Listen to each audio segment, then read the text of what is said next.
Hello, everyone, and welcome to The Way is in Training. This is a podcast exploring how warriors should train and fight, as well as how they should live. We will talk about technique, but we'll also dive deep into fitness, mindset, and strategy. We will explore leadership and philosophy as well. So whether you are a young soldier, a veteran police officer, a responsible armed citizen, or simply someone looking for an authentic life, let's examine how the lessons of combat and preparation for it can help us fulfill our potential. Let's explore the way together and learn how the discipline of training can show us our true selves amidst the chaos of life.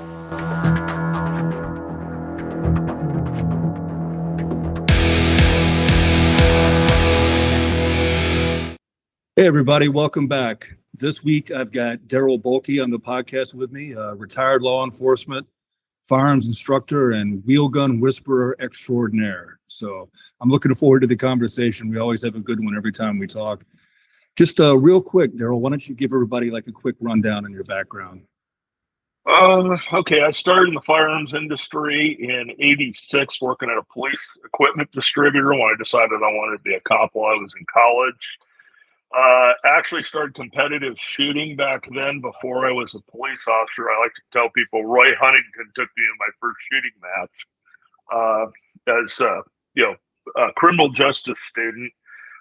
Ended up going into law enforcement, worked for a good-sized agency in Southern California, spent almost 20 years doing that. I was a firearms instructor, an armor assigned to SWAT, did about every different level of stuff in patrol that you could. I like to tell people I never had a job that I had a picture of my family on a desk because I never had my own desk.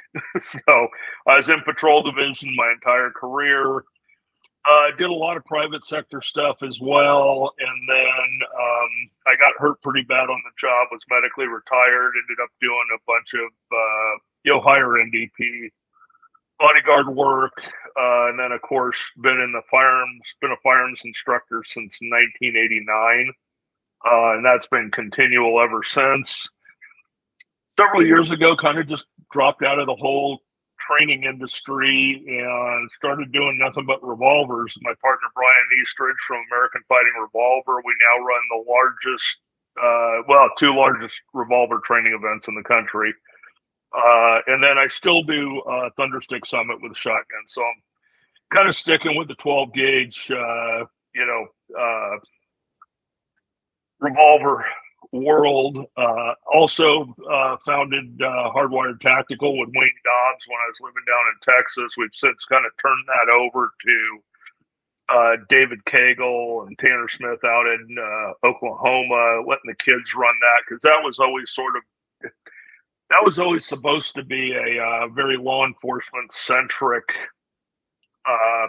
training entity, and being those guys are actually still doing that actively on a high level, we felt it was probably better to turn that over to the guys who are still actively doing that. As you know, a lot of the tactical stuff changes pretty dramatically in short amounts of time. And a lot of what I would have been still doing as far as the day-to-day tactical stuff is pretty dated. Yeah, it evolves. Like I just remember the way things looked before the war on terror for SF and the way they looked by the time I retired you could still see the underlying principles, but a lot of the techniques and tactics had evolved drastically. Yeah, I can still teach, obviously, foundational stuff that, like you said, doesn't change. And I learned it from about the best in the world. A lot of those core basic principles, it's just how we're applying them. And I just find at this stage of my life, I can better apply that with, what Pat Rogers used to call normal Earth people. So we're trying to more address the normal Earth people community, and I'm kind of leaving the professional gun carriers to professional gun carriers.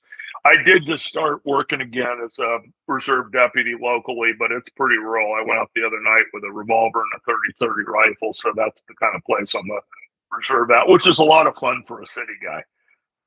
So I remember, like, vividly remember when I first got on the job in Chicago, some of the old timers were walking around with 3 exposed revolvers.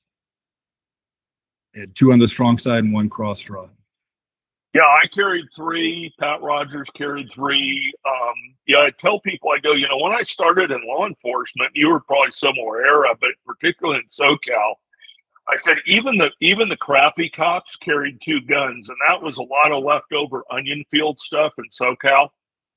Hard-earned lessons that, like I said, even the not real good cops carried 2 revolvers, working patrol, and then the squared away guys had 3 on them, and then I always had a car gun as well. So I was usually running 3 revolvers, an auto in between the seats, and then a 12 gauge shotgun. So the 3 revolver thing was a thing.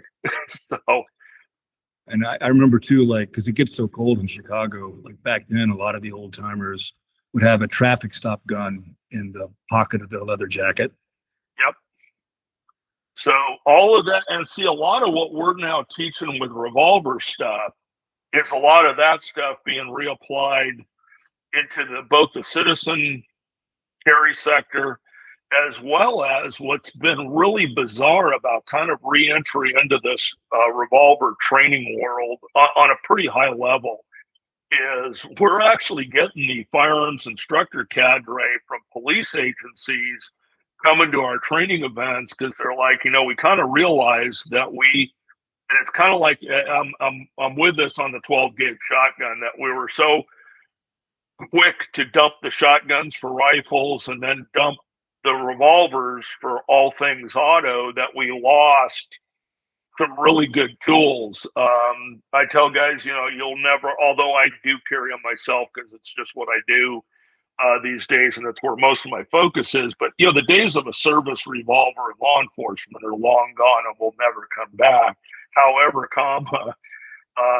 we should have never got rid of small auto or small revolvers to supplement the semi-auto service pistols as a backup hideout gun, because they function much better in that role than the small autos do. Well, and back to the gun in the pocket, right? Like we were talking about on the traffic stop. A lot of our guys, including me, like if we were buying dope in the projects, it'd be a revolver that looked like a crappy revolver because you could talk your way out of that. Yeah, in your and jacket I got pocket. a lot of dope. I got a lot of dope guys now who are gone back to locally that are carrying wheel guns just for that purpose, because now they really don't look like cop guns. And if you an entwined fight in a car over a dope buy, those revolvers actually do really well in that environment. Well, and you can fire it out of your pocket and not worry about a jam as long as you've got the proper hammer set up on the revolver, And you can't, I like small semi-autos too for what they're good for, but they're not good for that. Yeah, anything, the smaller the auto goes, the more grip becomes dependent. And most of those situations, the first thing that goes is going to be a proper grip and some sort of locked-in shooting position, which particularly the small autos really need. Those little revolvers don't need much. Your fingers firing the gun, it's not getting cycled by the ammunition, which is why I like them. For me, the auto versus revolver is sort of like Weaver versus isosceles. It should be yes is the answer for both of those. They're very situational and contextually dependent, and eliminating one as some sort of versus thing to me is just dumb. If I'm carrying a modern semi-automatic pistol, there is to get it then buried in a pocket or waistband or inside of a vest or any of these horrible places to put a semi-auto. That's where you put your small revolver that functions. And I can use a good example. Practically one of our students was involved in a shooting in Indy. And it's out there on YouTube. It's in the middle of a fast food restaurant, fight with a crook. His semi-auto pistol is discharged in the holster by the criminal during the ground fight. which strikes the officer, and then he withdrew his J-frame from his left hand, left front pocket out of a Miket pocket holster and ended up killing the suspect with it. Now, I tell guys, think of yourself laying on the ground with a huge suspect you're fighting with who just shot you with your service gun inside of its holster, and now you're laying there one-handed, left-handed, on your side, asymmetric shooting position, and now getting hits on. You really want to pull a small auto out of your pocket, or you're going to be pretty, all of a sudden that J-frame makes a whole lot of sense. I kind of on a related but separate note. So I did Chuck Haggard's pocket pistol class a little while back. I love Chuck. Chuck's a good dude. Him and I teach a lot of that stuff together these days. Yeah. And he was really kind of going into the new souped up small caliber rounds. Mm-hmm. Because it gives you, like, I don't even know what the capacity is in a snub with those, but it's significantly higher than a 38. That's for sure. So we're really pushing hard on. I've been one of the guys pushing the hardest on 32 in the revolvers because the ammunition's gotten better. Is part of it. It's improved like a lot of things. And now we have little airweight 6-shot guns that you get 20% more capacity, far less recoil. That is a good fit in those guns, as is 22 Magnum and even 22 long rifle, with advances we've made in 22 long, that now you've got an 8-shot recoilless revolver. It's kind of hard to argue with that, especially when we're blowing 22 punch through full blocks of gelatin. Yeah, we did some gelatin testing with it in class, and I've never really dealt much with those calibers. My experience was law enforcement and military, right? So it was kind of enlightening to me. It really was, to see how much punch you could get out of those now. Yeah, where Chuck and I have been in real similar terms on that is what we saw, not necessarily with what law enforcement was using, but in crook shootings, is how effective some of these rounds were in homicides we were seeing, street shooting, stuff like that. And one of the most effective guns I've ever seen out there, that anytime you encountered one of these shootings tended to be a fatal, was the Ruger 1022.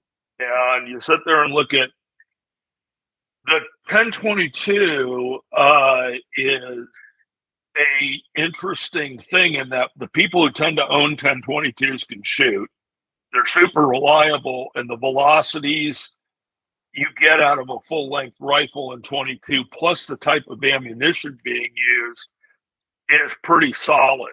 So it ends up being real good. And then what we're seeing now is that some of the stuff we're getting out of these little revolvers, particularly like 22 mag punch stuff, is actually duplicating that performance that we would see out of a 22 rifle in the field.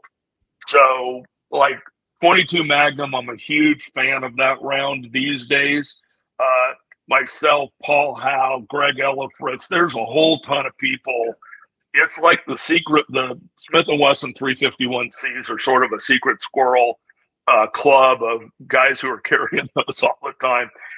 There's no bad 22 mag ammunition. It's all premium ammunition. You are still shooting a serious rifle round, a Magnum rifle round. I understand it's a 22, but you are blowing Magnum rifle round out of the front of one of those snubs, usually inside of gunfight distances measured in feet.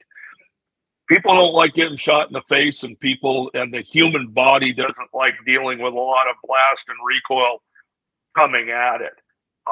There's really something to a lot of that. And those 22 mags sound like a bigger gun.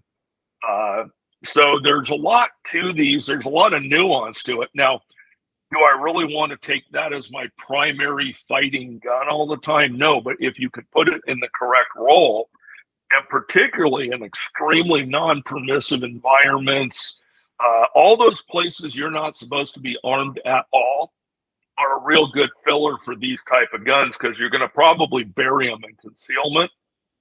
And as good of, for example, the Glock 42 and a a 380 is a spectacularly good, reliable gun.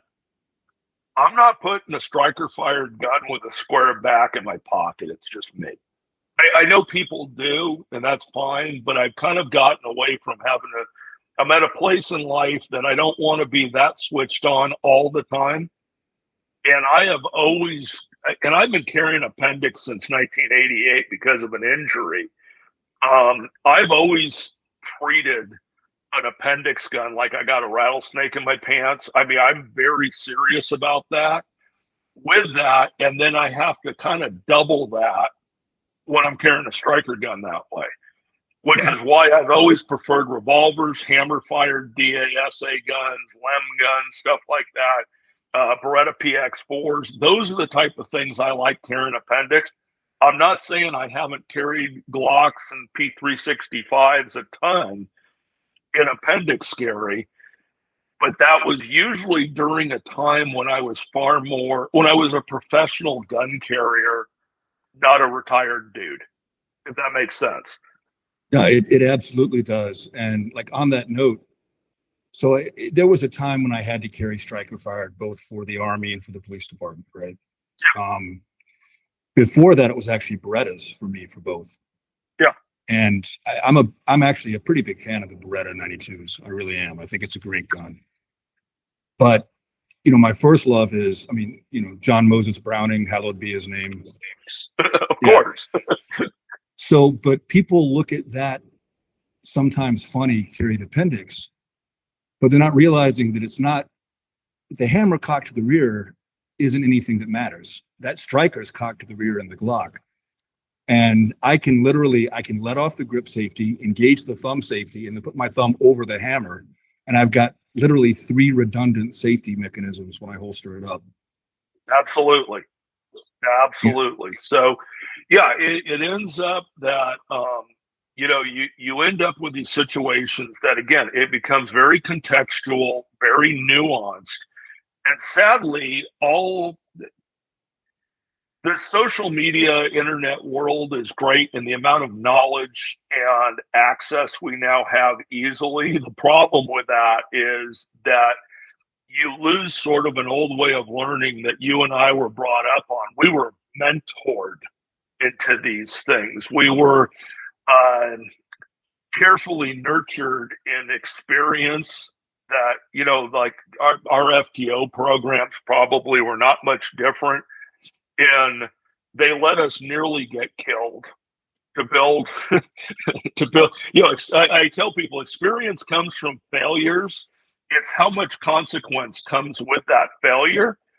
And we had a lot of failures to get to where the knowledge part starts. And sadly, there's a lot of people out there advocating things who haven't done the failure work because they've never tested any of this stuff under pressure. And yeah, it's a bit of a different process. And not just that, but there's 2 things that are going on now that I think really, let's speak strictly about law enforcement, right? I mean, it applies to civilian carriers as well, of course, but going on the law enforcement background, like when I was brand new as a cop, you could make a good faith mistake.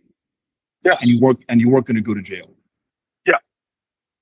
I'm not saying break the law. That's not what I mean, but you understand what I'm saying. No, we made mistakes. That was part of it. And a lot of it, what made great FTOs and great mentors in those worlds is how they let you make mistakes or how they got you experience. And one of my biggest complaints when I was a cop and an FTO, I was an FTO for 10 years of my career,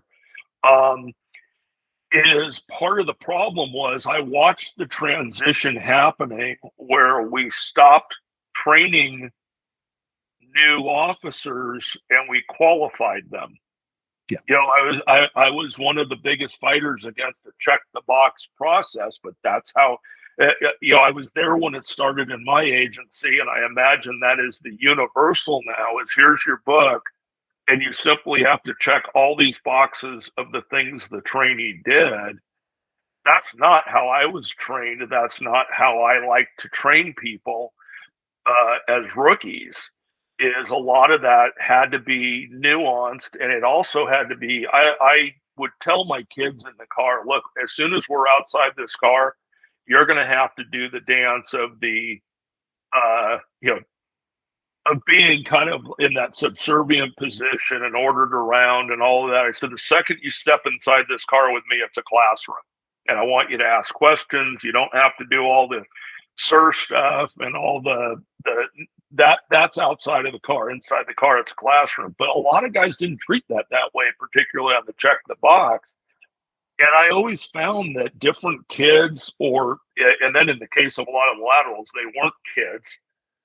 Every trainee I ever had was a different individual that needed individualized things addressed. The one kid, I get a kid out of the Marine Corps, who grew up as a street kid in New Jersey. I needed to teach him how to spell and put a sentence together versus another kid I had that was he was an intern in our department writing computer programs, going to one of the most exclusive colleges there was, and had been a music major. Okay, he didn't know what to do with touching humans and violence and fights. And he was actually who got me to change on making him, I'd have him handwrite reports and, bleed on all over the spelling stuff like we do and all that. And he'd look at me and he'd go, look, I haven't handwritten anything since I was 6 years old. I use a laptop. I'm a computer programmer. And we used to have to, it used to have to be a thing where you had to earn the right to be able to type a report, and I'm like, you know what? Yeah, this is stupid because this kid's never going to handwrite anything the second he's not with me. So you can go ahead and use the computer, but I also enhance that with, for example, you're going to, every time you write a ticket that's handwritten or fill out a form, it's going to be block letter printing and it's going to be correct. And I said, the second you do a police report for me on the box and you use the wrong the wrong they or there or something with, I go, I'm going to hammer you because if you let the computer do it for you and you don't do it, we're going to go back to handwriting. And he upheld his side of the bargain, but it was like some of that stuff you got to adapt to your student. And a lot of times what we're losing now is we're so busy going, just check these boxes and poof, you're qualified as a police officer, is where we have a lot of problems. I think and tell me what you think about this. It's the difference between because the old school mentality for police work it was very much a craft. Like it was a craft you had to master. You were an apprentice and you were mastering a craft under the mentorship of a master craftsman, right? Yeah. And now it's all about liability for the department. Everything is about, and I'm not saying liability wasn't always an issue. Of course it was, but they still cared about doing good police work back in the day. And it seems like now it's solely about the liability more than anything else. Yeah, I feel sorry for the kids. I'm in the process of doing a deep dive on this. I call it feral policing. We were the last generation, particularly Gen X was the last generation of feral cops. When we came on, we didn't have GPS in the cars. We didn't have radios they could track. We were the first generation that could get away from the police car. We actually had handy talkies that you could talk anywhere. We're the first cell phone generation to have cell phones as cops in the car. Yeah, I had a bag phone in the police car, and then eventually a flip and all these things. And we were also the first generation that actually could use computers to do stuff with unrestricted. Now they've been so abused that every keystroke you put into a box is somehow recorded, plus you're limited on access.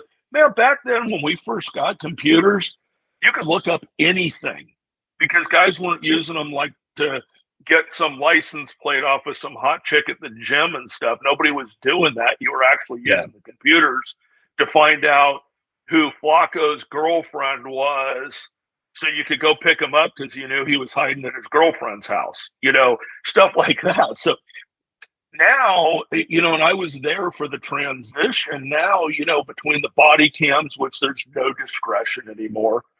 I mean, we couldn't have done half the problem solving we did on body cam. I mean, you can't even let anybody go now with a warning. Again, all the GPS was supposed to be for our safety. It's all used for tracking now.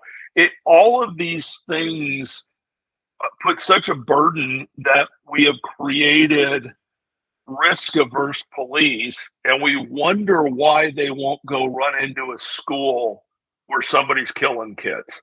You wonder why that happens. We made that. You society created it, and you are getting the policing you deserve. Well, the social contract changed, right? Like it did. It changed. Yeah. It was a very different agreement between the populace and the police when I was new than it is now. Absolutely. And the other thing I talk about too is, I'm sure we started in kind of similar eras. The guys who mentored me, we all work on the, ask, tell, make theory of interpersonal communication in police work. That's the foundational contract with how that works. We were a generation that started where our mentors were really great at tell and make. They weren't particularly good at ask. And we were sort of that first generation, the Gen Xers kind of coming in, we're coming out of the 80s. The 80s were crazy for everything was okay. I was the first officer hired off a college campus recruited specifically without military experience into that.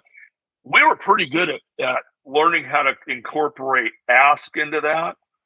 We have now transitioned into ask, beg, plead.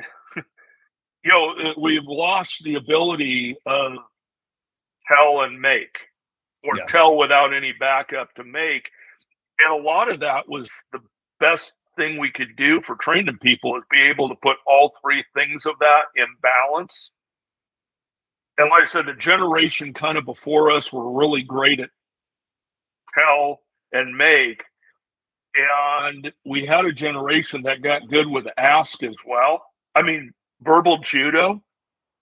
I was the king of verbal judo. I mean, it gave me a whole formula on how to properly ask. That sounds good on tape, And, we were able to incorporate that, and then now we're losing some of that balance. And anytime any of this is out of balance, it's just not going to be successful. And there's something here too, and this applies because these are skills that civilians who carry a gun need as well. You've got to be able to try to talk your way out of the situation. You've got to have the ability to negotiate those variables also. Everything's not just pulling the trigger or throwing a punch, right? And there's a certain element of the human race, and by element, I'm not talking about ethnicity, none of that, right? It's just some people are wired a certain way, and others are wired the way everybody else is, right? And there are these people that respect and obey only force, either the threat of force that they believe or actual force being carried out.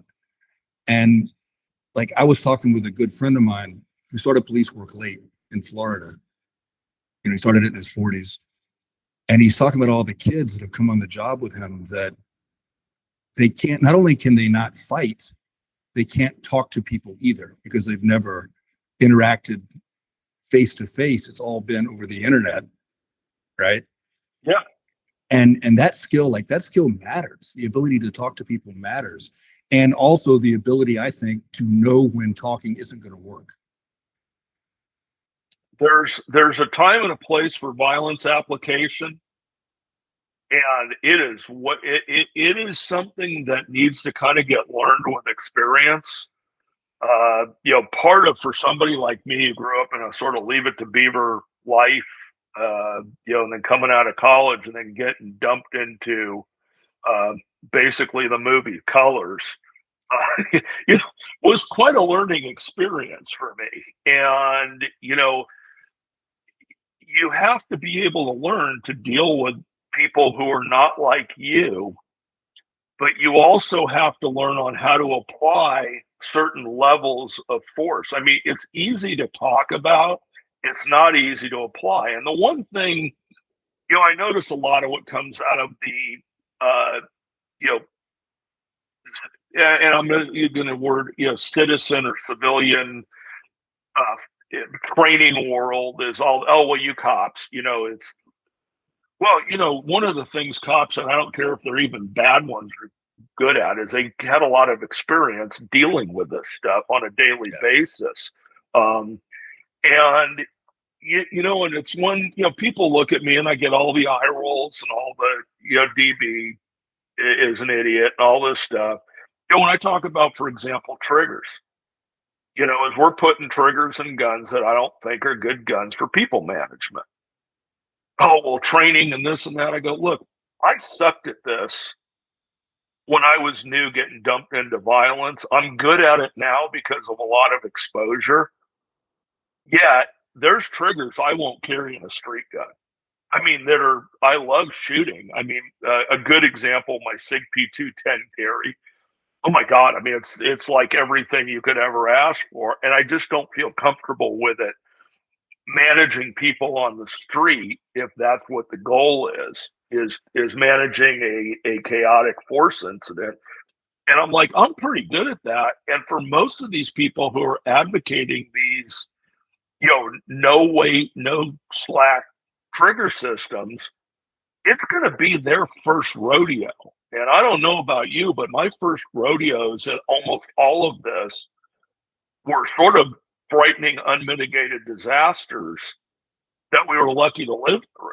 And there's a lot of rookie cops out there who don't live through their mistakes early, and it's a learned skill. And we're placing this now on people with no experience whatsoever in high order violence. And I'm like, okay. And, it's part of the reason I kind of stopped being a firearms instructor, if that makes sense, or a shooting instructor. There are a zillion people far better than I am to be teaching shooting. It isn't like I can't or haven't had decades of it. Like I said, I started as a professional firearms instructor in 1989. The reality is, though, where I now put all my focus is force application with a firearm instructor. I am totally geared to how you're using a gun, interacting with humans in dynamic events that have not much to do with the shooting. Pat Rogers used to call me all the time because I was injured, retired, sitting around the house, and always available for road trip calls. And after every shoot house class he would do, I'd get the phone call about all the catastrophes that happened in the shoot house. And we'd laugh because, and you've been in enough shoot houses yourself, how hard are the shooting problems in a shoot house, really? Not hard at all. The shooting problems are so easy. And if you set the problem up on a range, and I don't care if it's a hostage shot, okay, go throw a 3x5 card up at 7 yards and hit that. Okay, that's not what the problem is for most of us. Is at that if you're at the level you're in a shoot house, if you have all the skills available to make every shot you need to make in a shoot house. The problem in the shoot house is trying to problem solve while you're doing a shooting or not shooting dynamic, and then getting that correct. It's a lot going on that is now distracting you from simply, put a sight on, press trigger to the rear, don't move the gun. You have all sorts of these different dynamics going on that most people have never incorporated into their training. And to me, it's the biggest hole. We've focused, and a lot changed for me is once I was in a couple of shootings, and that's at the time is when I was actually shooting competitively fairly heavily. Everybody has me labeled as the anti-competition guy. I lived for that. There was a phase of my life, that's what I did. My hobby was competitive shooting. So what I found was once I was in a few actual shootings, I was like, this doesn't resemble anything I've ever done. And the shooting problem wasn't the problem. The problem was the problem. And I haven't focused enough on the other 98% of what went on, because 2% of this was actually firing the gun, versus the other 98%, which was leading up to and after the shot went off. And do I need another one? How is that situation developed after the first? I mean, there's so much going on that once you get into unpacking. And the other thing is, I have the benefit of being the firearms and ballistics expert brought in firsthand at the incident on over 75 officer involved shootings. And all of a sudden, I got a completely different outlook on this as to what that entire process looks like from start to finish, and the microscope that's going in afterwards on every, minutia of a second of that incident that's getting looked at. And I started asking myself, are we focused on the right thing? Which is why I changed a lot of how we trained at my department. That turned out to be incredibly successful for the mission at hand, which was application of force while conducting law enforcement operations. So it's a pretty rich, stew that's going on there that you're trying to dissect, and most people are focused on how much salt is going into the stew. Yeah, I think like kind of the way, because I've been thinking a lot about this lately, right? And talking to a lot of people about it on the podcast, because I think,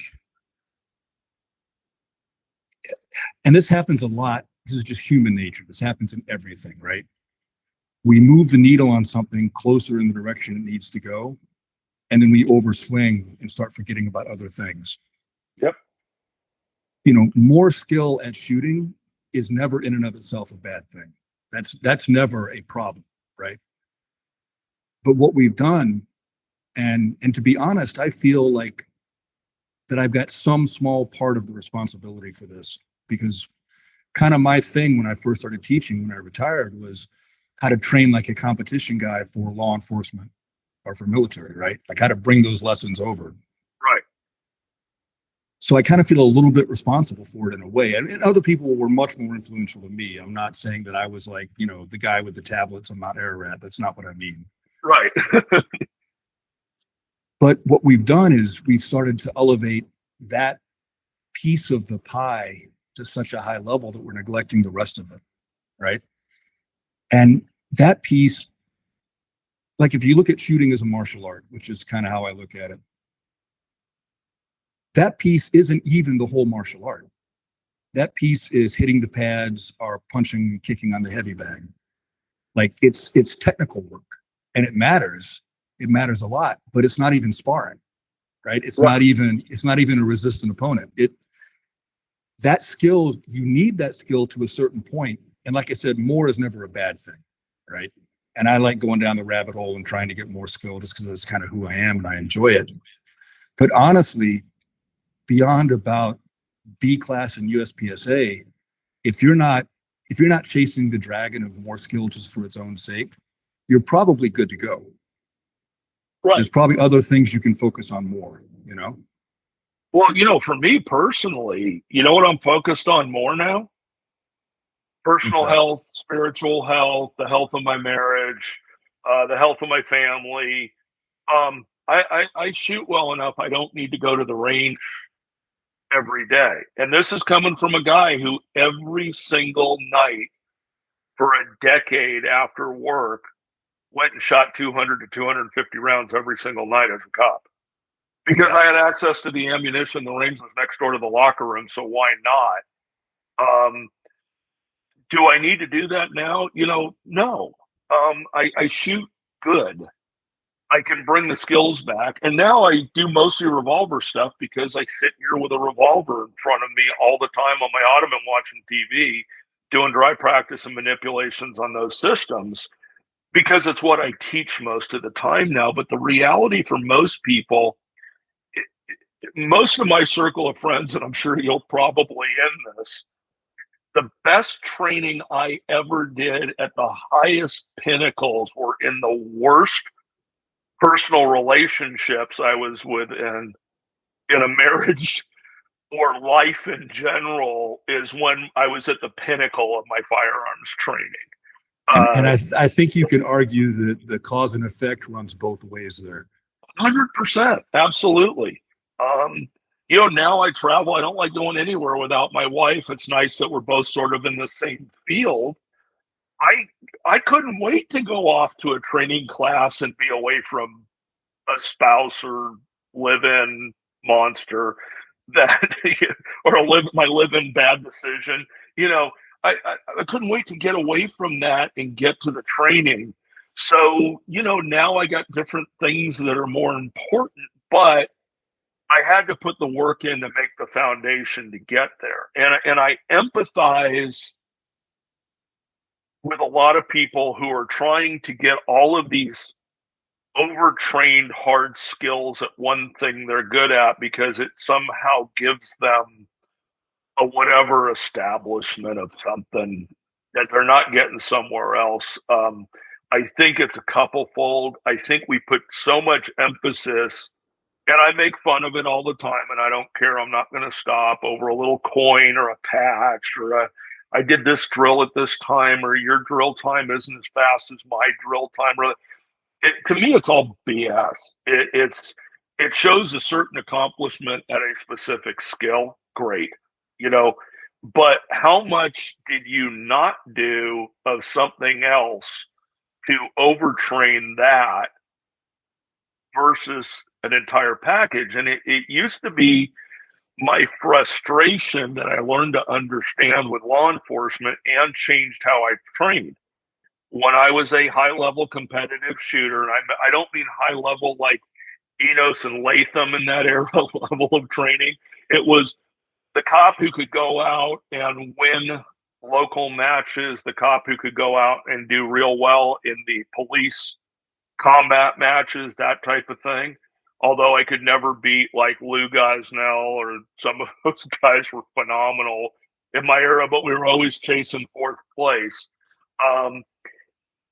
Being good at that, I didn't understand how come all the other cops weren't like that. But then what I started to understand is we had guys who were spectacularly good at homicide investigations or traffic accident investigations, or the guy who could put down a domestic violence situation like a priest. That these guys had to have all these other skills to be good at the entire equation.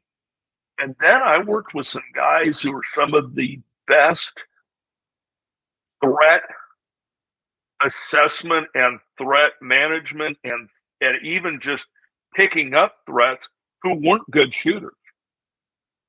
And I sat there and went, these guys are doing something better than I am, even though I can shoot them under the table. Maybe I need to up some skills and learn from them to better balance myself out. I put so much effort into depressing the trigger. Let's put the work into better identifying body language on people, better identifying how to talk to people, better identifying tactics that I don't have to be in a force situation because my tactics are better. All of these things, again, it comes right back to, you're going to hear me use this a lot because it's my big thing, balance. And personally, where I found one of the greatest things that came from modern technique, gun sight, Cooper, is the combat triad, because I apply it now to everything on this. Mindset, marksmanship, basically tactics and manipulations on the gun.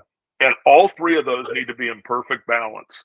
And when I started assessing shootings at my agency that were failures was because one of those or all three or two of the three were out of balance. And the ones that were all good, all three of those things were in balance. And then started looking at how my mentors did things or how the people I respected or how people who were successful did them. And I noted that there's a whole key to that balance there. And a lot of people's training is way, way out of balance into what they're good at. And another example would be like going to the gym. And I fell into this starting late at that. I was a baseball player, ended up having to play football because I was at a school you had to play a sport. As a sophomore in high school is when I started playing football, which is not a good time to learn. You know, I was a high-level baseball guy and then ended up there. And I stuck at like bench press and military. I didn't have the upper body strength that a lot of the guys did. I've been playing catcher since I was a little kid. I owned a squat rack. I owned that. I was squatting 525 pounds at 15 years old. You know, where do you think I sat the entire time in the gym? I sat on a squat rack because I was good at it. And because that's what everybody, you wanted your name on the little board and all of this stuff, but was kind of my strength-wise was out of balance. And we all tend to want to do things we're good at or can excel at. And, you know, for the guys out there who are trying to make a name for themselves in the training world, but are not in action people jobs or professional gun carriers, it's like, well, if I can get this draw speed to this, then I'm as good of a gunfighter as that guy who's going out and banging doors every day of their life. Dude, you're not. You're in a different world, and you know, congratulations for applying yourself to a skill, but they're not equivalent. So back to like the martial arts analogy on this one, right? Yep. the best fighters don't necessarily have the best technique. They don't necessarily have the hardest punches. I mean, they're going to have good technique. They're going to have hard punches. They're going to be fast, but they're not necessarily the fastest guy. They're more of a complete package, right? Oh, they're better mindset? at picking up. Yep. Fight IQ. Fight IQ is the same as tactics for a law enforcement person or for a CCW person, right? It's all the same. Yeah, 100%. And, you know, one of the fun things has been, and you were there too, it's, I mean, let's look at what the UFC went to in mixed martial arts from UFC 1, you know, which was really more like what we were doing every day on the street, you know, no weight classes, you know, it's judo versus the bar fighter, you know, all this crazy stuff. And I mean, you sit there and look at a guy like Don Fry, you know, you want to talk about balance. The guy can hit like a ton of bricks, is simply mean. You know, the guy's got all go and, you know, and enough technique. And then we ended up with all these specialists and weight classes. And then that was, but now look at your current mixed martial artists. A lot of them are true mixed. They're understanding they need a lot of balance. I would love to see them do away with weight classes again. But, you know, the reality of that is you don't see, and, you know, for me, it was what made me successful fighting on the street as a cop was, while I didn't wrestle, I went to a high school that was known for wrestling as much as the mistake of trying to start playing football when you're a sophomore. Probably starting wrestling as a junior at a place that has literally the best wrestlers in the entire state of California is not a good move.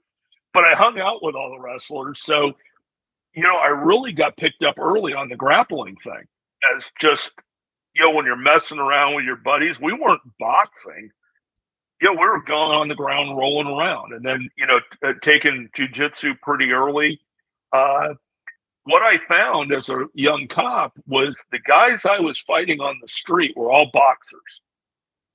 Golden gloves, you know, that was in the barrio and in the ghettos I was working in. Culturally, boxing was what those kids did.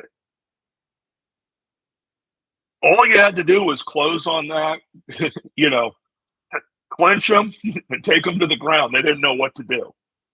Good luck trying that now. And I've tried to explain that to a lot of people who, talk about this. I go, hey, those young gang members and those young guys you're dealing with now, they've grown up on UFC. They have grown up on MMA. They have grown up on a different kind of martial art than we did.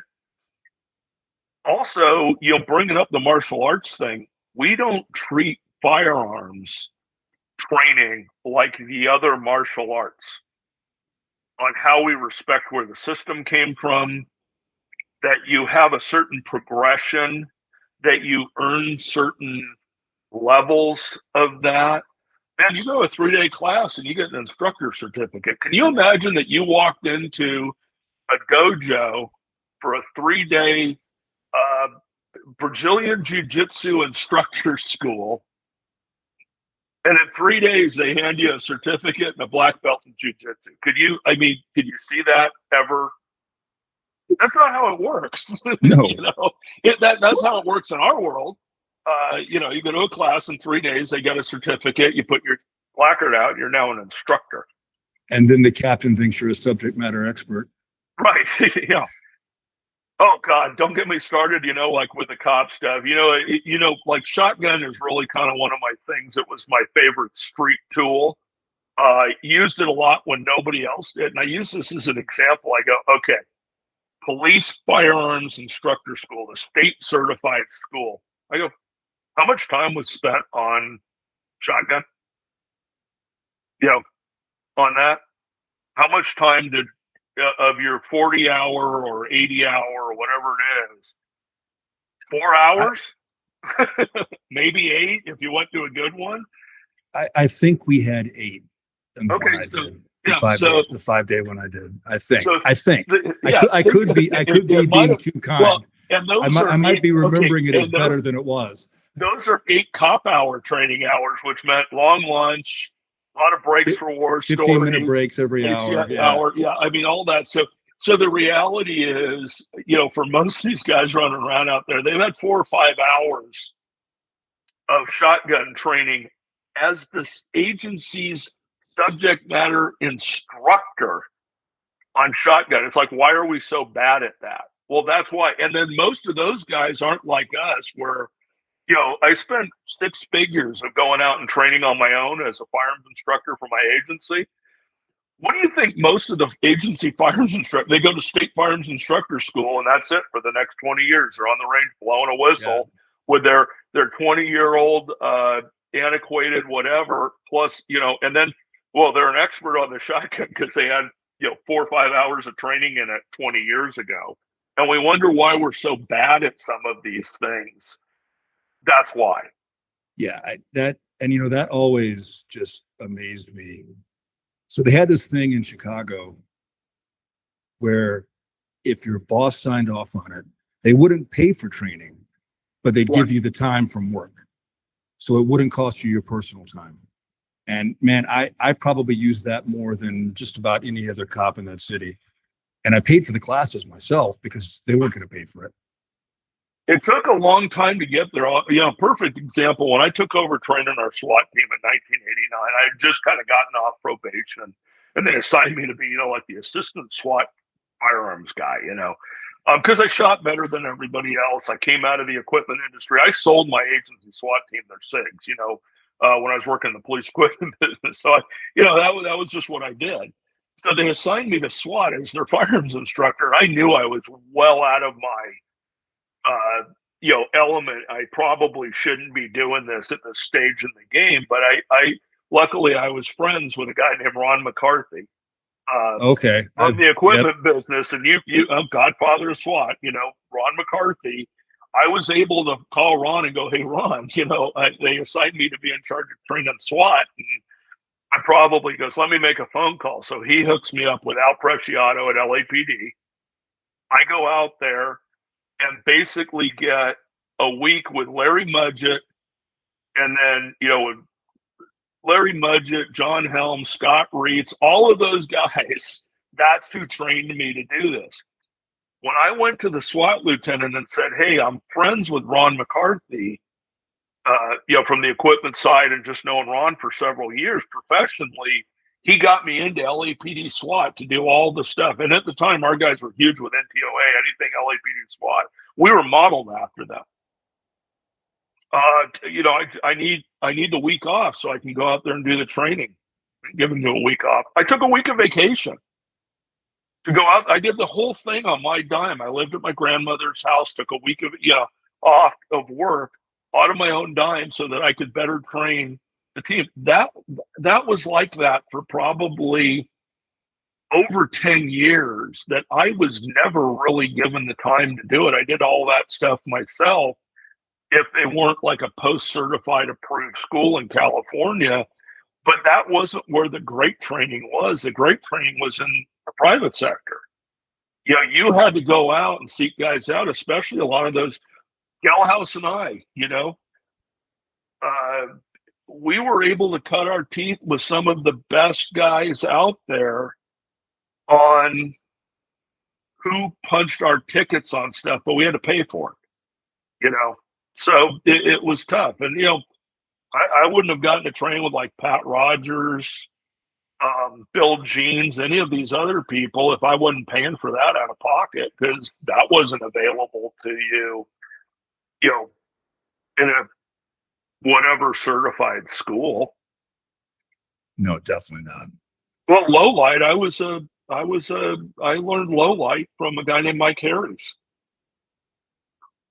From the Harry's flashlight technique. Yes. Okay. Direct disciple of Mike. Absolute direct. I trained under Mike all on my own time. I was John Matthews from Surefire's coach on his first low light class, which was an API, American Pistol Institute gun sight low light pistol class that I was kind of the assistant instructor at. What do you think my agency sent me to that? But I get to say that, when I'm teaching the Harry's flashlight technique, I know that I'm teaching it correctly because I talk for Mike. Where I look at all these bastardized things that people call Harry's, they're not. Well, I saw it on TV once, and you kind of go and just do this, with your hands, and like, okay. But plus I've actually shot somebody from the Harry's. These things become important on where things come from, how they're correctly taught. And again, that's back to that martial arts growth in an organized system. So I had a class last year and a bunch of really good students. And I'm not like, these were good kids. So when I say this about them, I understand why. I get it. And it's not meant to be an insult to them, because they were all really, dedicated, good shooters, open-minded, all of that, right? But half the class didn't know who Cooper was. Right. Oh, 100%. Why is that? Because we don't keep that alive in the firearms world. Yeah, we don't keep that alive in the firearms world. Like my dad's firearms instructor at FLETC was Bill Jordan. Yeah. I've got a signed copy to my dad, not to me, of Jordan's book. Right. And I mean, and a lot of the stuff in there isn't as applicable today, but it's still the history of how we got here. It's funny, people are sitting there shaking their heads at how successful Brian Eastridge and I have been with American Fighting Revolver. This is what we do. I mean, and this is my focus. I've gone back and researched, and I figured out that there isn't really much we're doing now. Our martial art came right out of the 1920s, period. If you go back and look and read original text, all the original guys, they're all talking about the exact same stuff. And really what it was the transition from black powder firearms to, center fire, smokeless, modern revolvers, modern semi-automatic pistols, and the very first people using them in a non-equestrian environment, the first cars, the first urban city centers, the first urban type crime, interstate crime, all of these things that all came right out of the 20s. none of this is new. Not one bit of this stuff is new. Every bit of it came from somewhere. And, they used to have the exact same arguments we do now, sights versus non-sights, auto versus revolver, this caliber versus, none of it's new. And a lot of it just kind of comes back to fundamentals. But the problem is we've lost the history that a lot of people already did the work if we just pay attention. But part of this is the internet has made heroes of people with no accomplishments. That, again, well, the guy I'm training with, he's got an instructor certificate from some dude. He took a 3-day class. Like, he's teaching you theory or what I call parrot instructors. The only thing they can do is sit in class and parrot something else somebody else told them. They've never lived it themselves. It'd be like trying to get a black belt without ever hitting another human being, for real. And like so many, because I really enjoy, like I'll give an example, right? Like I've got some of the treatises on swordsmanship from the Middle Ages in Europe. I am never going to need those techniques. Nope. Never. But a lot of the principles and thought that went into them do apply to the things we do. And you can see that in there, right? I love reading. Yeah. Oh, yeah.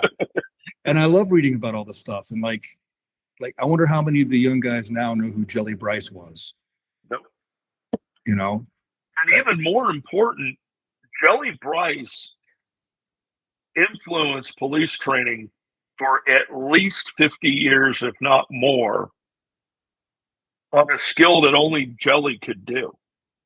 Yeah. They can't even figure, they don't know, they do it, but they don't know why it worked. And anybody who's been around me knows I'm the biggest why person on the planet. I sit there and, obsess over why stuff all the time and deep dig. I went to college to be a history teacher. I mean, I've always been a deep student of history. There's a reason Jelly was good at what he did, and the whys, and some of the whys he did that didn't apply to anybody else. Bill Jordan's another good example, and this is the Scotty Reedsism. He goes, hey, you know why Bill Jordan was so good at point shooting? He goes, because those guys didn't have golf or television. He goes, they sat around, they shot guns all the time. That's what they did. They did fast draw and they did all of this stuff because it's pretty easy to get good at that stuff if that's all you do and dedicate to that. But that doesn't mean everybody else can do it. Yeah, wax bullets with just primers in his kitchen. Yeah, it's funny. Years ago, I trained with a guy named Cisco. He's on all the Top Shot and stuff like that. Fast draw. Well, not Top Shot, but all the trick shooting stuff. He's a world fast draw champion. Gil was just an amazing dude. Watching how he practices, which is 2.5 hours a night on wax bullets, is why he's that way. And it's him and his wife. She's a world fast draw champion as well. And then changing up for the various if they're shooting cowboy fast draw, world fast draw, or just cowboy action and all of that. I brought him out when my SWAT guys started really shooting good. I put them on all the LAPD qualifications, standards, all that. They got really good. And they start typical SWAT guys. They start getting cocky. So I bring Gil out to the range. He draws a single action revolver. And, it's probably like 5 yards and hit 6 playing cards and 6 shots from the holster in under a second with a single action revolver. It's freakish, but I'm like, but you guys won't do the work or don't have some of the dexterity and physical prowess he does to do that. But that doesn't mean all of us can. It's a lot of this is quite specialized. But you got to understand sort of where it came from. I tell guys that the real, where I see the real advances made in what we do has come with sighting systems, not necessarily anything else is that sights have simply gotten better since the 20s. And I have guns from the 30s that have night sights on them.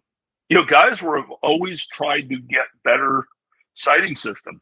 A lot of the reason that Weaver, if you look at what Jack Weaver was shooting against everybody else on some of those men, he was the first guy to really bring the gun to eye level, use a flat.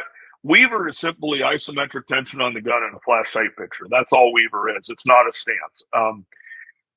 He's shooting a 6-inch K-frame. You know what the 6-inch K-frame, the 6-inch Model 14 had? Phenomenally good sights on it. Versus a 1950s 1911 or a 1950s single action Army revolver. What did the sight? You couldn't see them. So the first guy showing up with, 6-inch K-frame sights and actually put those in his sight plane. Weird how that worked out so well. And now you know what we're doing with red dots and stuff like that. I mean, just probably in your time working handguns and mine, how many really good advances have we made or changes have we made in what we're looking at visually on top of the gun? I would say that's the biggest advancement, and just some of the tweaks to make things a little more reliable, a little more dependable. Right. Oh, and absolutely. ammo's gotten a lot better. Hugely. But what's the most popular gun right now? It's a wide body 1911. It's still a 1911. Yeah. And it's what's funny? This goes back to another one of my things. So I had a mentor, and he was deep on the black side of your military world. And I do mean, I was in his office when he got a personal phone call when Beckwith died. There was a whole other non-uniform component behind a lot of that stuff. And this was the guy in the middle of that. And, his thing was, one of the things he said to me, he goes, man, I love to fight with a 1911 and I like to carry a Glock. And early on, I was a big 1911 guy. I still love 1911s. I mean, if you don't love a 1911, you're basically not an American, and I'm not going to pay attention to you. 1911s are phenomenal, and one of the things I tell guys in classes is the best close quarter gunfighting pistol ever invented is a 1911 platform. Period. It took me early in my police career to realize that I'm not in a close quarter gunfighting job. I'm in a close quarter prisoner taking job. And I don't know that the 1911 is the best prisoner taking gun out there. Those eras, I carried a double action auto most of my police career, whether it was a SIG 220 or a USP 45. Those were pretty good prisoner taking guns. I mean, they weren't great shooting compared to a 1911. I mean, there's, 1911 triggers take care of a lot of problems. Yes. The grip takes care of a lot of problems where the grip is setting it for yourself. There's less chances to screw, there's less time and chance to screw that trigger pull up. There's a lot of things that make 1911s wonderful gunfighting pistols that are also not necessarily good for problem solving and people management pistols. And my biggest worry right now is looking at how many cops were given 2011 platforms who are, and I've seen it. People can deny it all they want, pretend it's not happening. Fact is, there's a lot of cops out there carrying those guns with the safety off because they don't think they'll remember to take it off. And there's a lot of cops out there who we already know have problems with putting fingers on triggers when they're scared. I don't like them on a single stage, on a 3-pound 1911 trigger with the safety off when they're pointing guns at things that have no business having a gun pointed at them.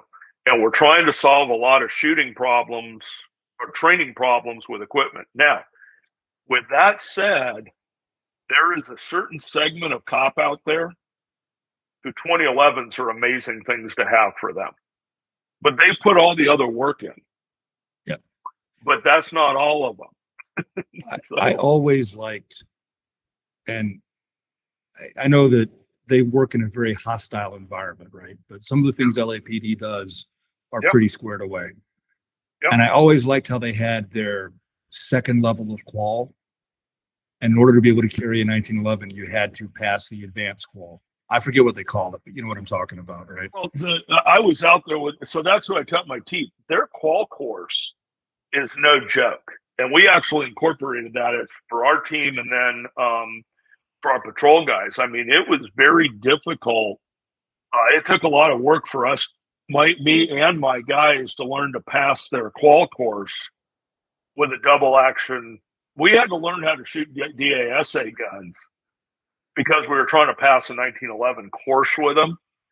But the reality of what made, and I imagine that tradition is still there, but certainly while I was out there in their glorious years, particularly from the 80s and 90s, LAPD's adherence to the force safety rules is on a different level. The way they manage those guns in combination with always being incredibly adherent to all force safety rules, they work a ton out of the low ready. There's not a lot of pointing guns at people for no apparent reason. There's not a lot of threatening people at gunpoint who probably don't. There's a lot of that discipline that comes with carrying those kinds of guns. And those kind of, if you can adhere to the force safety rules fully in context to how they're supposed to be used at all times, and with a 1911 pistol, you can do good work. I mean, we've got people, Eric Gilhouse and I have been in 100 fights over when the safety goes on. And we're like, as that gun's coming into the final part of the presentation is when the safety comes off. And the second you're off target, the safety's back on. I mean, I use a safety like I use a decocker. How many people you see at Max's running around? As soon as the safety comes off, it probably never goes back on. That's a different, in competition, they have a combat triad also. There's match mindset, match marksmanship, match gun handling. Those do not crisscross onto the street. And we have a lot of people running those guns without the manual safety, or certainly not using them the way it's supposed to be implemented. And, again, a lot of that is that discipline, and a lot of that is lost nuance of that from those guys when that safety came off and when it went back on was extremely disciplined. And it was not often that a safety came off and a safety came back on, where you look at most people and it's like, okay, as soon as the gun's clearing leather, that safety's off and never goes back on. When we were doing our initial training for SWAT in Chicago, our operators course for SWAT, yeah. If you pointed your rifle at, it was okay. I mean, you could muzzle somebody, right? That wasn't a shoot. But if you did that and took the safety off, that was considered to be pretty much the same kind of safety violation as shooting the no shoot. Yeah. And, again, that's the difference and it probably wasn't at the same level in patrol. No, in Chicago. No. And that's what the problem is. No, definitely not. Right. And see, I don't even want to know how many of my fellow cops' guns have been pointed at the back of my head on stairwells with fingers on the trigger. I don't even want to know. Yeah. And then how many people are using the gun as an intimidation tool? That's not what it's for. I mean, because you have a badge violating, Rule 2 and Rule 3 is not okay because there's a badge, and it was one of the fights I got into. As a matter of fact, at one point, I actually quit the team when they had gone to some outside training with some organizations, one military and one law enforcement, that all use initials for their, identifiers, and came back with the idea that it was okay to cover fellow teammates with muzzles, techniques that had guys moving in front of muzzles, all that. I said, and some of the guys wanted to start teaching at those organizations. And I go, knock yourself out, but on my range, you will never do that. And that will never be part of our protocols. I got in a big piss. And, I turned in a letter of resignation to the SWAT commander who was taking the other guy's stuff. And when it came time, I gave him the LAPD SWAT manual because Ron McCarthy was our expert witness on all our force stuff. And the guy, again, deep in NTOA, all of that, I just handed him the LAPD SWAT manual. I go, read what it says about safety in there, which is basically nobody gets a pass. SWAT, detectives, patrol, nobody gets a pass on these rules, period. And if anybody's ever been around Larry Mudgett, good luck with that, is thinking that's going to work. Well, those rules weren't designed for the flat range. No, they were designed for the real world. Yeah, they were not about the flat range at all. I mean, you follow him on the flat range, of course, but that wasn't why he came up with it. Yeah. And, the other thing, luckily, I had the benefit of sort of learning this at the best place in the world at the time.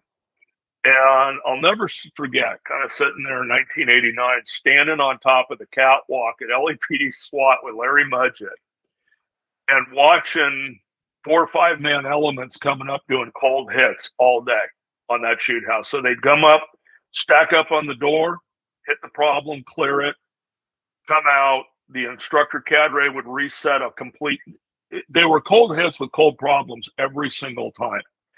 And a lot of stuff came together for me. The gun handling was exceptional. The shot pace was exactly the pace that they qualified on. Every target was engaged like it was like bang, bang, bang, bang, bang, bang. Everybody got a failure drill and at a super controlled pace. No mistakes. Never saw a single mistake made. They were hell on that. You didn't shoot hostages and get to stay on that team. You didn't get to put around. You didn't get to miss and stay on that team. You didn't get to have a safety violation and stay on that team. They pack you up and you go home and turn your stuff in. That's how that worked in that era. And so when I sit here and listen to guys telling me how they need to have, this, if I'm not running a 1-4 split, and I'm like, I sat there watching the best team in the entire world solving problems at 0.3 was probably the fastest split I ever saw from the real good guys and in close. Most of them were on half-second splits on these things. And I go, if the best guys in the world dealing with the most complex problems on a daily basis are only able to solve problems that fast, you're not going to be any better, which means you're shooting faster than you can think. And that alone changed a lot of how I train now and train. And this is where you and I may have either some difference or a different thought process on this, on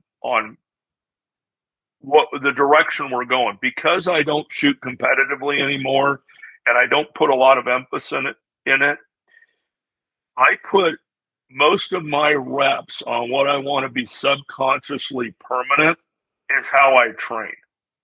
So I train now shooting at the pace that I want to shoot in the field. Because when the flag goes up, it's going to be subconscious. So I want to put almost all my reps in at assessment speed, not at shooting speed. Now, that's because I don't do much of anything else. So I have a theory on this, and I'm curious to hear your thoughts on it. So I do believe in training. There's a lot of value in fast flips. It's kind of the same theory that the Filipino martial arts work on, right? They start off with the weapons because the end of that stick is moving faster than the hand. Then when you go to empty hands, you're used to seeing things move much faster. So now it seems like it's in slow motion, right? Yeah. So having said that, I would love it. I'm not a fast splitter anyway. I'm usually in matches, I'm like 0.17 to 0.20 for easy targets. You know what I mean? But I would love to be able to pull off, 0.14 and 0.11 and all that on a regular basis in a match or in training. But you've got to be able to have this transmission in your head where you dial it back into the real world pace, because I don't think the real world pace, there are outliers where you could probably argue that would be valid, outlier situations. But the vast majority of them, I don't want to pull the trigger faster than I could decide to not pull that trigger. Yeah, and I'm a big person on breaking things down into smaller parts. And this is just from doing this so long. Believe me, when I was in my 20s, this is not the stuff I thought about that I do now. When I was much better able to execute it physically. But I like breaking things into smaller parts simply based on experience. So practicing fast splits, for example, in a training environment, but training for the street, what I'm really trying to practice for, the real goal of that is to not shoot that fast, because the Constitution says that I can't deliver a shot until I've seen a threat, evaluated a threat, and made a conscious decision to eliminate that threat. And then I have to do that process every single shot. I'm pretty good at going through it fairly quickly because of experience. Most people don't have the experience that can sit there and articulate that at a constitutional level of finding a subsection in a penal code that justifies either a homicide or an attempt homicide, the two most heavily punished crimes in our penal code. I mean, this is what we're dealing with. Yeah. And I try and explain this to people, the seriousness. Your name is going down on the form that says suspect, and the crime you're going to be charged with is homicide or attempted homicide. And you're going to try to find a little subsection in the penal code that justified that every press of the trigger. How fast are you at doing that? So that's the standard we're working for. Now, fast splitting is good for developing recoil control, grip control, discipline, some of these other things. But if that's all you do, which a lot of people now do, you are setting a subconscious pace in your mind. Just watch body cam video. I'm going to tell you right now, the pace I'm seeing guys shoot at, there is no assessment going on whatsoever. And it's a lot of my problem with guys who want to have this conversation with me on the relevance of how fast they can shoot like 5-target array. And I go, on what planet are you ever going to get to shoot 5 unassessed targets with nothing around them as fast as you humanly can? What scenario is that? Because short of you being in another country and you being in a unit that allows for it, that ain't ever going to happen. But that's what you're training to do all the time. So my take on that is, why don't we break this down? If I'm going to sit there and deliver as fast as I humanly can on a target, I'm going to take a big open target, and I'm only doing that to work on grip and recoil control, particularly with the arthritis I have in my hands with a highly compromised grip now. It's a problem for me that I never had before. I'm dealing with some of these new issues of having 80-year-old lady hands. Draw speed. The whole content, you got to have a sub-second draw. I ran that by John Helms, who started laughing like, are you kidding me? This is the dumbest thing I've ever heard. So I can either listen to a bunch of guys on the internet who have never done this for real, or the greatest living gunfighter amongst us, who doesn't find it relevant. Now, what I do find relevant, my draw, and this is experience, is I want to draw to a ready or draw to a target. I would like that to be as fast as possible to either one, and both are going to come to a halt with a new decision. So I rarely practice coming right from the holster, right onto target and a shot. Is that different than how I used to train? Absolutely. And you know why? Because when I assessed every single time on the job that I drew my pistol with the intent on shooting it at the end of the draw stroke, not one single time did that shot come? Because in the time span of that draw stroke, and we compress time differently when it's happening for real, that situation changed enough on every single time it happened, which was more than once. We're talking times that I can articulate. I planned on shooting the guy when I was done with my draw stroke. The shot never came. I've changed the way I train now. I always come out and I am finger straight to the bitter end. And then I want to make a decision if it's a shooter or not. And I sit there and I go, does that cost me probably 1 to 2 tenths of a second? Yep. And, I was dealing with this a lot when I was training with Ernie Langdon.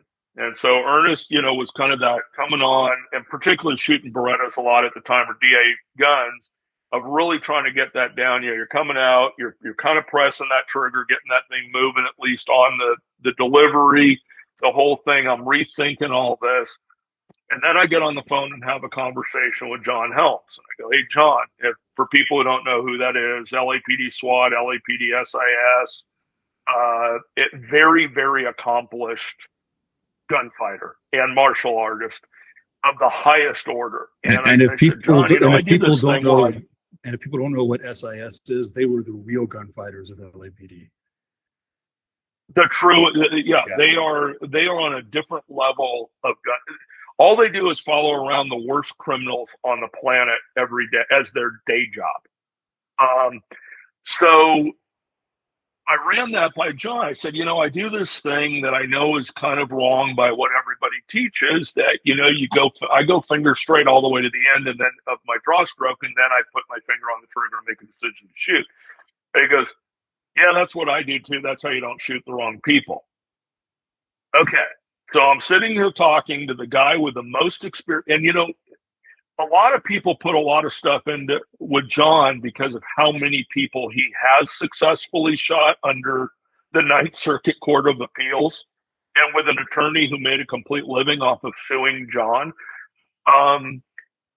You compare that to now what I'm getting from other people, and whose advice should I take? Well, I'm going to sit here and go, there's probably some wisdom into what John's doing into what I'm doing is more applicable than maybe what other people are doing. So that's kind of what I still do. Same thing with follow through. Chuck Pressburg was amazing on breaking down the kind of difference between a competitive shooter and a good tactical shooter. And good tactical doesn't mean you suck. Real solid, operator shooter is follow through. For those of us as a force tool, follow through is everything, because that's where the assessment's now getting made. If I need to do it again on top of resetting the gun to do it again, I need to find out if I'm even legally able to do it again. And that is a significant decision. The best competitive shooters, when you're working a transition, should be using no follow through. Yeah, the sights are lifting to the next target. Yeah, you could care less. If you did all your work ahead of time on the first one, there should be no follow through. That is a significant difference. The problem is most people can't articulate that of what you're trying to do. So again, how do you balance that? And for me, with only so much training hours in my life, or how much dedication I want to put into this, kind of put the dedication into, exactly what I'm trying to do for what my life is now, which is straight up, if I have to use a gun, it's going to be a probably non-law enforcement, constitutionally reviewed use of force in the civilian sector. Yep. And it does make a difference, right? Just like, so the hard skills we talked about earlier, right? Like, I don't care who I learn those from. If they're good at them and they understand why they're good at them, they can teach them. Yeah. But fighting is different. If you've never been in a fight, you don't know how to fight. Yeah, and then the people. Then you got to look at the gray hairs who have survived organizations where that's all you do. Is maybe those people have some wisdom we should be listening to, as opposed to the current trend of, well, we've just put those people out to pasture and your ideas are old man, because you don't know how to train right. I mean, like anything else, we know how to lift weights better, performance, physiology, all sorts of stuff we do better now than when you and I were coming up in this game. However, again, we don't, also, all those years of development, there are certain things that you can't really train for, that you just have to sort of do. Yeah. And to really anchor stuff, you got to make mistakes. You got to make the mistakes. And be lucky enough to live through it. Yeah, well, and to learn from it. And, how much of that is based on pure, unadulterated luck? I'll give you an example, minor war story here on like Rule 4. I'm a huge Rule 4 guy. Dobbs now is teaching a lot of Rule 4 stuff on backstop, on how important that is. I am medically retired to this day because of a Rule 4 problem. I couldn't take a shot in the field because I'm looking at the crook where the rounds are going, and I'm looking at two little kids' faces in a car window right behind them. Okay. But a good example, years ago, had a ambush occur on one of our officers in a barrio, gang ambush. We're set up on the house. We're getting ready we can't get close enough to the house because there's a street light directly over where we need to deploy from. And, those guys will set their neighborhood up. Their house is dark and then it's lit up around them and stuff. So we get authorized to take the street light out. Guy next to me's got buckshot. I go, well, I might just happen to have a slug or two. Sort of had a policy, but I was a SWAT guy, so I had some Breineckes in my bag.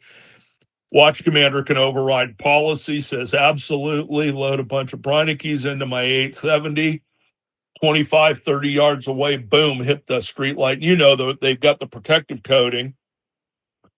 Break that, next shot, take out the filament element of the street light. I'm thinking, man, that was some spectacularly good shooting for 25, 30 yards away with a bead sight 870 at night. Looking good. Approach the thing, get the house cleared, get the guys in custody, guns recovered. Everything worked out great. Clear the air, come back. I'm getting ready to go back on patrol. First call I get. Respond to this house. Somebody shot around into the baby's room, into the crib. That is exactly a half a mile directly in line with the shots I took. What do you think I felt like driving to that call? So I'm driving up knowing that I'm going to this call that I probably just put two Breinicke slugs into the baby's crib and just praying that there's still a live baby in there.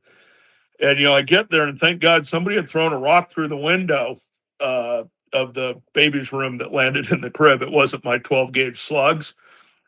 But I'll tell you what, I certainly had a new way of thinking about what Rule 4 meant. And those are the type of experiences that really anchor with you versus just talking about it. Yeah. That you start having, and again, down the road, again, I ended up making a very conscious decision that ended up costing me my career to hold a shot I really wanted to make, because I'm looking at two little kids' faces directly behind the crook I want to shoot. So this is where experience matters. And then how we're going to incorporate that into training. And I think that's a lot of what we lose right now for both instructors and the students. I think we've set up a scenario where we meant instructors without a traditional martial arts style or a typical warrior culture way of doing training. We're minting instructors versus, and as well for students, we had, I think about what I've put in as a student over the years is significant. And I look at a lot of the students now are also looking for a quick hit. Well, I can go to this class with this guy and he's a grandmaster rated whatever 14 instructor certificate guy. And in 3 days, I'm going to be a gunfighter. And I learned that from a guy who learned to be an instructor in 3 days. Cool. And all those, and they said that like all those cop military guys don't know anything. Okay. Cops can't shoot. So that's okay. A lot of them can't, but there's some who are really freaking good. Yep, some that are very, very good indeed. Well, and like here's a similar story from my career, right? That made a big impression on me. And this was actually later in my career. And I'd always thought of shot placement just in terms of the effect on the threat. You know what I mean? Yeah. We had a kid, he was still on probation. He got in a gunfight on the porch of a Greystone. Did not miss the bad guy once, shot him 7 times. But one round hit the trap, the guy's trapezius, went through the trap and killed grandma in the living room. And that kid had to fight for his job, had to fight to stay out of jail. Now, I'm not saying he should go to jail. That's not my point, right? I vehemently disagree with that. But 100%. Like you said earlier, that's the world we live in these days. Shot placement isn't just, for me, is not just about the effect on the bad guy. It's also about the second and third order effects, the unanticipated collateral damage you might have. And part of that is who's and this was what got me in trouble at work. We at one point had 57 officer involved shootings in 2-year period. And I had all the data on it because I had done all of them. And I found my guys were shooting 90% in the field using the methodology that came from basically a LE twisted modern technique out of the D platoon firearms cadre.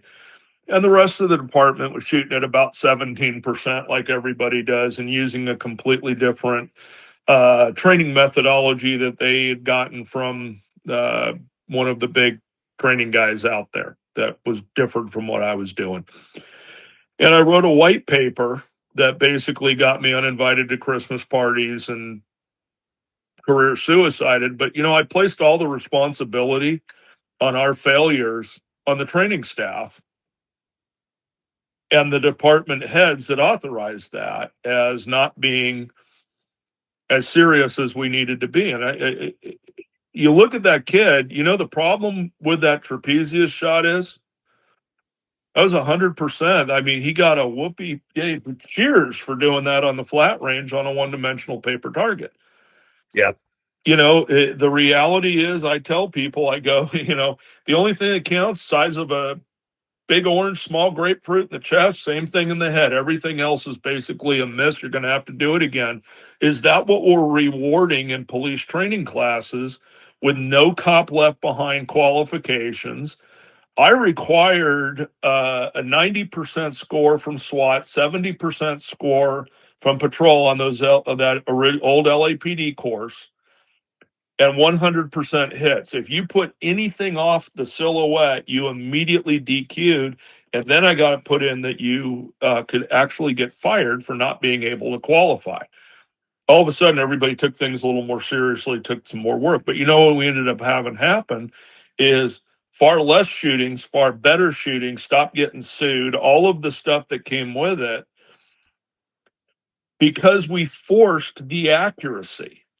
And you couldn't shoot too fast in training because you couldn't make the hits you needed to qualify. But the time frames you had to shoot in, the longest time, and everybody says, well, the longest time you had to fire a single round on those LAPD courses was 2 seconds, and that was at 25 yards. So they were realistic assessment time speeds with street needed accuracy standards, and you learned how to shoot all of those at a pace, and those time paces moved as you got closer, got tighter. And what we ended up doing, and everything 10 yards and in was a failure drill. And you know what we ended up as a result of that is, guys, we didn't have mag dumps anymore. We didn't have, very rarely had a shooting that was more than a couple rounds. Shot a lot of people in the head who needed it, hostage takers, failure drills, things like that. All of these things, because our guys weren't thinking about it. They had a single way to solve a problem subconsciously because that was reinforced in training. Because these are not competitive shooters, they're not hobbyists, they're not enthusiasts, they're street cops. Yeah. So I forced them to do what they really needed to do at a high level, and that was it. And of course, the department, 6 months of me leaving, dismantled the entire program because it was expensive and hard to do, and required somebody being mean about it who didn't mind sacrificing your career to have it this way. But there's something to that when you realize that most of these people are not dedicated shooters. And then, particularly when we went away from when I started, we qualled every month. And then eventually that went to kind of bi-monthly, and then it was quarterly. And then that was when I drew the line with the department. They're like, hey, we want to move to quarterly. And I said, you can do that, but if you're going to go to quarterly quals, I want them all day. Like when you show up, you don't show up in qual, you're there for 8 hours. And I'm going to do, pistol, shotgun, rifle. We're going to do DT work, handcuffing. We're going to do the whole thing. They're going to have an 8 hour force day with a lot of shooting if you're only going to do it quarterly. But I know a lot of agencies now, it's an annual no cop left behind qual course. And we wonder why. And then when the guy's getting shooting, it's a one, they're shooting at 1-4 splits behind their annual qual, and we wonder what we're doing to the public here. Worse, what are we doing to those officers is we're basically lying to them that they meet a minimum. Oh, you're the state minimum qual. They sit in the mirror every day lying to themselves how good they are, and then they get tossed in these situations in the field and fail miserably. And the same people who made the decision that it's okay to qual these guys annually on a no cop left behind qual course are the same ones who are going to drive that bus over them when they're sitting in court defending that. All of these come back to, you need to set standards that are applicable to what the job is, as opposing to set standards for the type of people you're hiring. And it's Yeah. a different ball game. And we're doing a bit of a disservice. This, by the same token, I get all the same people who cops can't shoot. It's like, you've been to a public shooting range lately and watch how the public shoots. And those are the ones who train. Most of these people buy a gun, they're going to walk into, Bath Pro or Academy. They buy some gun like at retail. And, some kid behind the counter tells them how to work it. And they might shoot it once. It sits in a, and then that's who's going to go out and tell me that they need a, 3-pound trigger striker pistol. They're going to be great. Okay. Knock yourself out with that. That's, but they're the same ones. They're watching YouTube videos. They're getting trained on YouTube and John Wick. So, a lot of this comes down to, this stuff is pretty nuanced, and we live in a world of too long didn't read. Yeah, the internet has no nuance. It truly doesn't. No. And so many things, like there's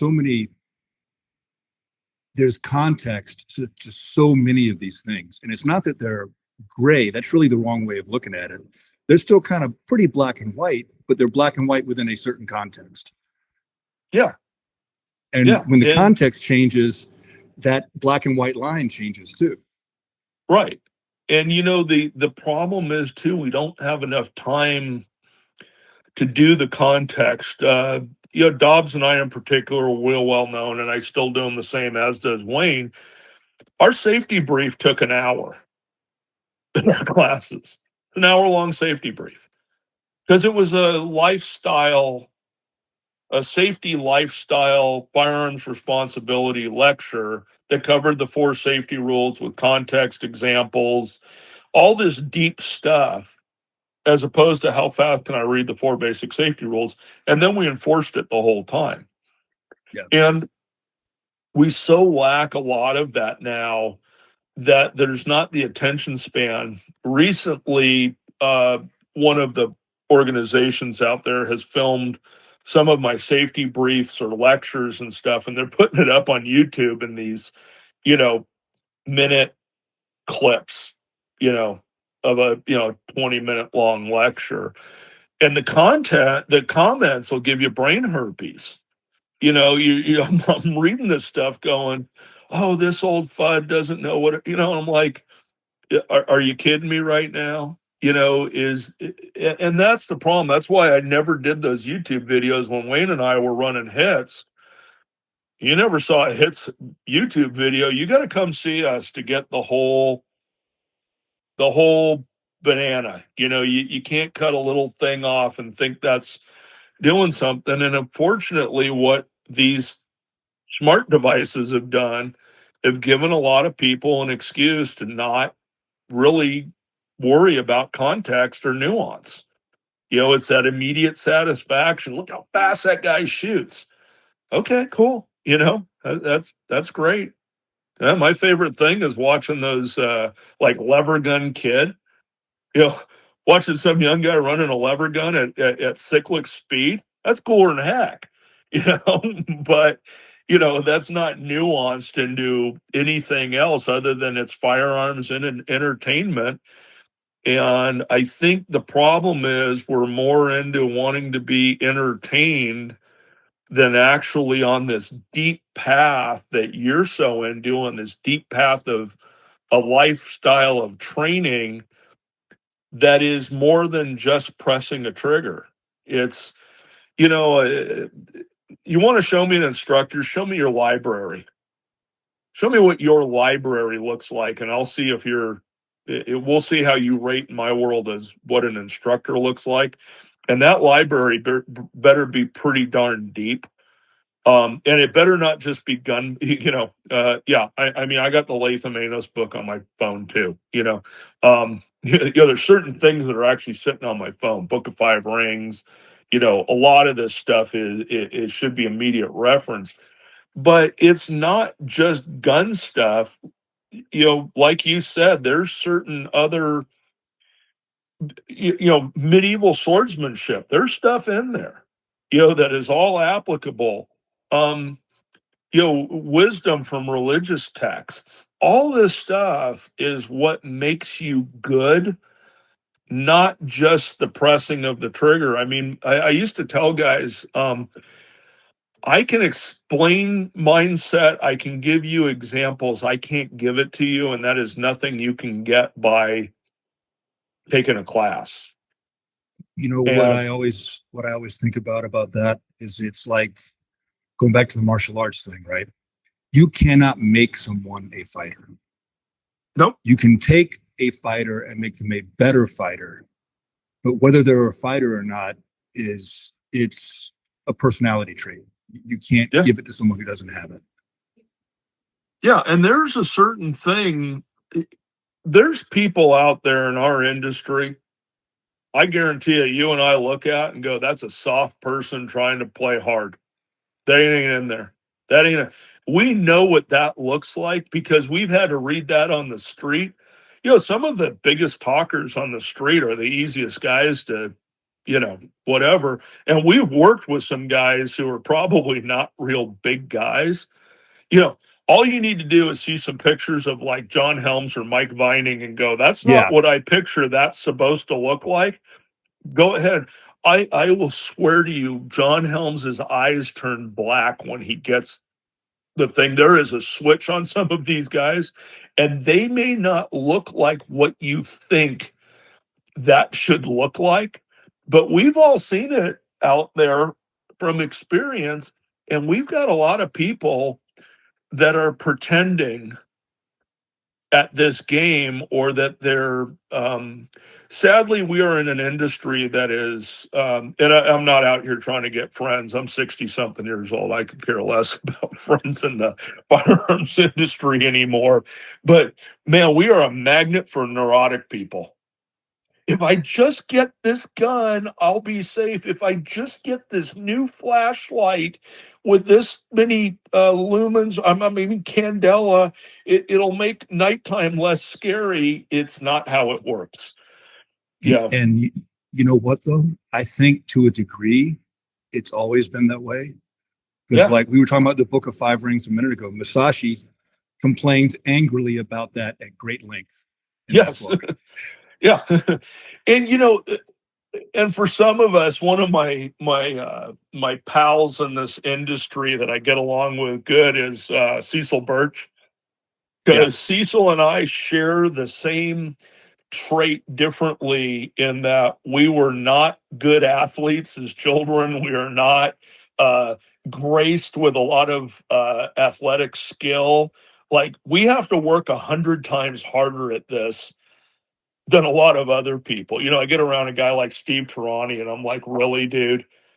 Yeah, boy, God smiled on you. Gigantic hands, length, body stuff. It's Yeah. like certain people are just blessed with this or certain skill sets. And some of us have to work our tails off at it. And you understand that you got to work a little harder than everybody else and probably dive a little deeper to get some of those skills. So you can either fake it or surround yourself with people who can help you get there. And, to me, that's a big thing. Yeah, I'll tell you a funny one about like body stuff. Go up and take an instructor class with Larry Mudgett. And I truly believe Larry's probably the greatest firearms instructor living amongst us. Just knowing Larry and kind of a lot of this stuff. And he'll tell you, John's a better gunfighter, but I'm a better firearms instructor. But Larry has a whole set of drills on how you take a 5-day class with them, you're going to fire about 200 rounds and it'll be 30 in the first couple days. I mean, you don't do much shooting. It's all dry manipulations, trigger drills, all of this. One of the drills is you're holding the gun, Larry's pressing the trigger. Okay, so it's establishing your grip, your sight picture. He's pressing the trigger. They got a timer on this. I'm on a Langdon Beretta, lined up on target. Larry's like, "You ready?" "Yep." "Okay." Somebody else hits the timer. We fire 5 shots. Larry's reaction time: 1-1, 1-1, 1-2, 1-1, 1-1. He's 74 years old with a 1-1 reaction time. I'm like, dude, you are an absolute freak. That's why you're good at shooting people. It's like, are you kidding me? You know, and you can't, that drill, you can't fake it. You can't No. stage it. It's somebody else is on the timer random. I'm like, this freak of nature at 70 something years old has a 1-1 reaction time. That ain't normal. Jelly Bryce, the ability to see bullets in flight really helps when you're not using sights, you know, that the rest of us don't have. It's like we've been training to, this body index point shooting thing for 50 years because Jelly could actually because Jelly was shooting tracer. Yeah, It's he like, could walk him in. He could walk him in. Yeah. yeah, and a lot of guys we work with have incredible, whether it's vision, twitch reflexes, stuff like that. That all factors into this stuff. And, and a lot of this requires work to figure out how to capitalize on the skills you have and then how to fix the ones you Yep. don't. And again, get all that stuff right back into balance. And know your strengths. Yeah. Because everybody's got their strengths and weak. Like nobody's got a complete game. Like nobody's got No, and that's what, and for me, like, not at a high level anyway. You know what I mean? Not at the highest right. level. Yeah. And for me, like personally, like on physicality stuff, again, had monster, big, huge legs my whole life, whether it was, my entire childhood playing catcher, then being on a bicycle unit for 4 years of nothing but pedaling bikes. I was in the mountain bike scene from the beginning, squatting massive weights, big, huge, strong legs, and they're only 29 inches long attached to a 6'5" upper body. I have these little short, big, strong. Well, you think there's a reason that I tried to drill everybody into the ground? Because I can leg drive them, and in the mixed martial arts, just pick them up. I could pick guys up right off the ground. Yeah. It helped in jujitsu. Now my legs are so short, I can't put anybody in a guard. But again, I knew how strong my legs were. So again, fighting on the street, a lot of stuff of get guys on the ground, set hooks in, set leg locks, and use that strength because I knew my upper body strength didn't match that. So again, but you know where you figure that out? Jiu-jitsu. Yeah. or actually fighting with people. You go, God, this works better when I throw people on the ground and drive them in there. Oh, okay. Where other guys are long skinny guys, long reach. Great. Those are the guys you hit at distance. Those guys should be punchers. So all of this, and the same thing with how are we using our firearms skills. If you've got exceptional vision, but maybe lacking somewhere else. I'll tell you a funny thing. So when Dobbs and I were business partners, we would usually shoot every week together. And there's nothing more demoralizing than having to shoot with Dobbs every week, to really kind of ruin your because Wayne has freakish vision. I think he's like a reincarnated Frank Hamer. And we'd always do like, what drills do we want to do? In the last couple drills of the day, we always tried to finish something hard. And the last one, Wayne always wanted to go to 100. We're going to go to 100, and Wayne will work 8-inch steel at 100. I mean, because he can see it. We would always go, well, what do you want to do? And then one of the last things I'd always want to do is go, Vickers 300. Because I suck at the Vickers 300. It's a lot of one-handed shooting I'm terrible at. Support hand shooting. When you finally get to put two hands on the gun, you're at 20 yards. It's horrible for somebody like me because it's all the things I'm not good at and can really not. So it was like, we're going to finish up on the drill I hate more than all the other ones because I know I need to work on this. We're going to go to the gym and do what I think I'm worst at. And it's hard to make yourself do that. That's where having a training partner is good, that you're kind of competing with and that you can kind of keep you honest. But, face it, most of these people are going to the range and shooting zombie targets at 3 yards because it makes them feel better about themselves. They're not shooting bulls at 25, which suck. Well, and that I think, and this is what I got to wrap it up because we're already overdue for my next one. Okay, sorry, bro. No, it's all right, man. It's a good Hey, your camera failed before mine. I think it was after yours. I don't know. Yeah, anyway. I think we both did it. So that ability to work on what you're bad at is what makes it training. That's what truly makes it training. If you're just working on the isolated piece of a craft that you're good at, you're practicing a parlor trick. Yeah. Because you're already good at it. Yeah. So that ability to channel that, I think, is like one of the most important bits of personal self-discipline, however you want to phrase it, I think. Because it's essential. You can't neglect the things you're bad at because you only get worse at them because there's a reason you're bad at them already. Yeah. So I think that is a good way to end because I think that all these years of wisdom, we probably both learned that it's the stuff you're not good at that really makes that they always say Murphy's going to come. The one that's going to hurt you is the stuff you're not good at, not the stuff you've overtrained at. Is not going to be the one that is going to hurt you. It's going to be the one you neglected to overtrain something else. Yeah. No, absolutely. So real quick, let everybody know about American Fighting Revolver, how to find it, how to get a hold of you guys, if there's any classes you're doing. Yeah, AmericanFightingRevolver.com. It's a subscription site. It's $5 a month, but we own it, and that keeps all the trolls, nastiness, and whatever for less than a cup of Starbucks a month. Not only just all revolver content, a lot of where stuff came from in the revolver world. Training wise, Revolver Fest is selling out. South Carolina, largest event of its kind. multi-day training event with a demo day expo with the exhibitors. Revolver roundup at Gunsight in November, or might actually be in the end of October this year. 2-day class this year. Thunderstick Summit will probably end up being in the same fall time frame out at a Staccato facility out there in Vegas with the Vang Comp. And just kind of, and then AFR official on the socials, Facebook, and that. I'm still a bit involved with Hardwired Tactical, so hits, which David Cagle's running out in Oklahoma. If you want to keep up on the new guy stuff.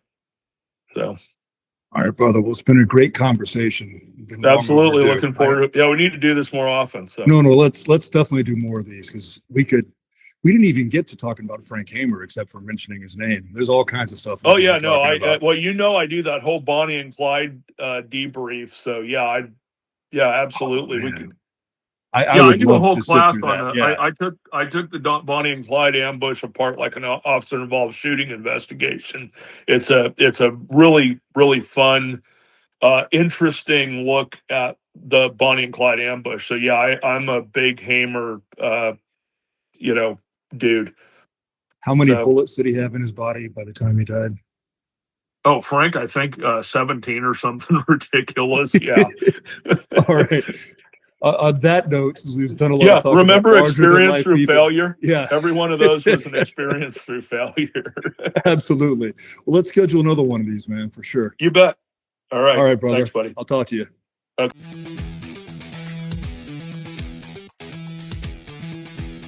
Thanks for tuning in, everyone. I hope you enjoyed this episode of The Way is in Training. Please come back again as we explore how training makes us better at our craft and better in our everyday lives. See all of you soon.